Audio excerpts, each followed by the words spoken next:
సమాజానికి 4 కోట్ల ప్రజలకు నేను చెప్పదలుచుకున్నా.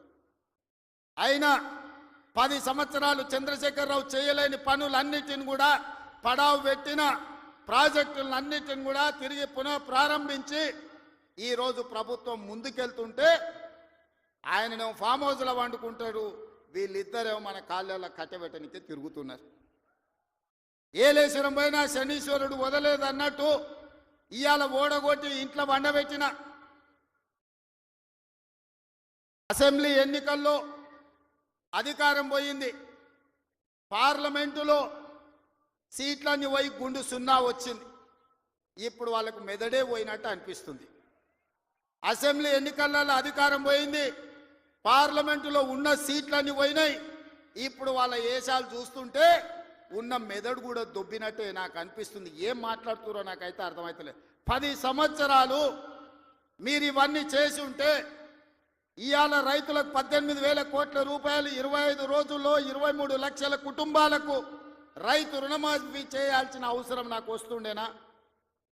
10 ఏళ్లలో నువ్వు 1,00,000 రూపాయలని 4 విడతలని మిత్తి కడతా అని అసలు మిత్తి కలిసి తడిసి మోపెడై రైతులు దేశంలోనే ఆత్మహత్యలలో 2వ స్థానం తెలంగాణ రాష్ట్రం వచ్చిన సంగతి చంద్రశేఖరరావు గారు మర్చిపోయినట్టున్నాడు. మహారాష్ట్ర మొదటి స్థానంలో ఉంటే ఈ 10 సంవత్సరాలు తెలంగాణ రాష్ట్రం రైతుల ఆత్మహత్యలలో 2వ స్థానాన్ని ఆక్రమించింది. నువ్వు రైతు రుణమాఫీ చేస్తా అని మొదటి 5 సంవత్సరాలు 1,00,000 రూపాయలు చేస్తా అని 4 విడతలని 5 ఏళ్ళని నువ్వు ఆ 1,00,000 చేసే లోపల ఇంకొక 1,00,000 మిత్తి అయింది. అసలు మిత్తి తడిసి మోపెడైంది. రెండవసారి మళ్ళీ 1,00,000 రూపాయలు ఇస్తా అని 5 ఏళ్ళైనా 1,00,000 రూపాయలు పూర్తి చేయలే. ఆ 5 ఏళ్ళలో ఆయన ఇచ్చింది 11,000 కోట్ల రూపాయలు. ఇవాళ చంద్రశేఖరరావు గారిని అసెంబ్లీకి రమ్మనుండ్రి, లెక్కలన్నీ తీసి నేను చదివి వినిపిస్తా. 5 ఏళ్ళు అధికారంలో ఉన్న నువ్వు 11,000 కోట్ల రూపాయల రైతు రుణమాఫీకి 5 ఏళ్ళు తీసుకుంటే ఇందిరమ్మ రాజ్యంలో కాంగ్రెస్ ప్రభుత్వం 25 రోజుల్లో 23 లక్షల కుటుంబాలకు దాదాపుగా 18,000 కోట్ల రూపాయల రైతు రుణమాఫీ చేసి 2 లక్షల వరకు ఉన్న రైతాంగానికి మేము రుణమాఫీ చేస్తే పెద్ద మనిషిగా అభినందించాల్సింది పోయి, ఒకవేళ మనిషి పెద్ద మనిషివైనా నీకు చిన్న బుద్ధి ఉంటే మౌనంగా నన్ను ఉంటావేమో అనుకున్నా. కానీ అన్ని చిల్లర మాటలే మాట్లాడుతున్నారు. ఒక్కటన్నా అక్కడికి వచ్చేది మాట్లాడుతురా? ఎవడన్నా సంసారం చేసేటోడు మాటలు మాట్లాడుతురా? వాళ్ళు తండ్రి కొడుకు అల్లుడు వాళ్ళని చూడండి ఒక్కసారి వాళ్ళు ఏమేమి మాట్లాడుతురో చూడండి. 10 ఏళ్ళు ప్రభుత్వం నడుపుతున్నాడు, 10 నెలలు కాకముందే నువ్వు దిగిపో మేము కూర్చుంటామంటారు. 10 ఏళ్ళు కూర్చున్నారు కదా, ఏం ఎలగబెట్టిర్రు? ఎలగబెడితే ఏం ఎలగబెట్టిర్రో చెప్పండి.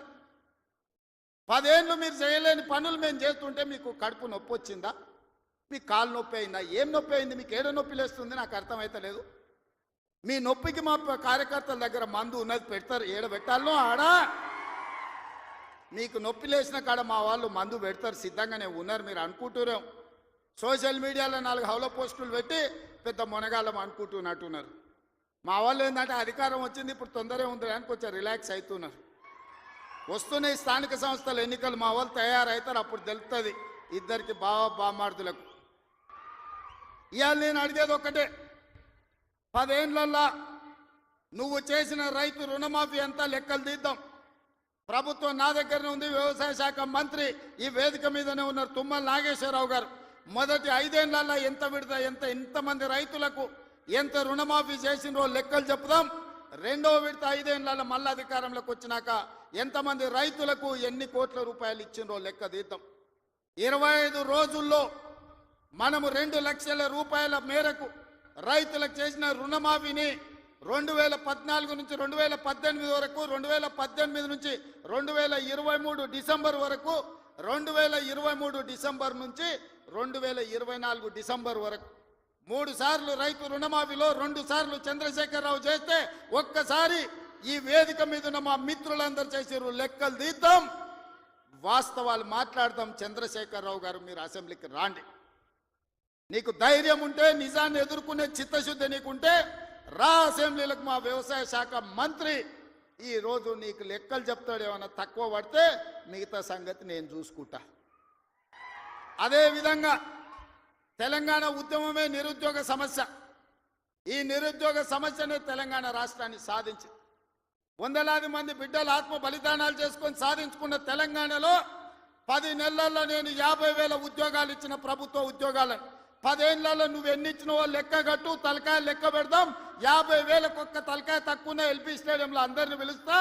50కి తక్కువ ఉంటే అక్కడ నేను క్షమాపణ చెప్తా.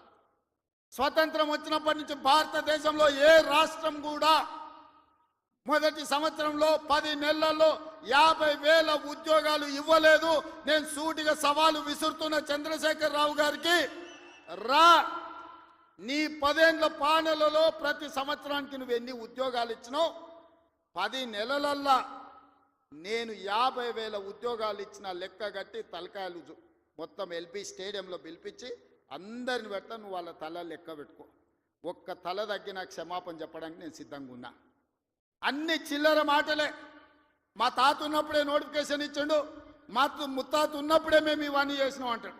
వెనకటికి ఎవడోనంటే వాడిని తాతలు నేతులు తాగుతానంట, ఇప్పుడు వీడు మూతులు నాకిండంట. గట్లున్నది వీళ్ళ మాటలు. చెప్పుకోవడానికి బాగానే ఉంటుంది. మా చచ్చిపోయిన బర్రె పగిలిపోయిన కుండ నిండా పాలిస్తుండని. బర్రె చచ్చింది, కుండ పగిలింది, ఇంకా బుద్ధి మాత్రం మారలేదు వీళ్ళకు. అందుకే ఇవాళ రైతు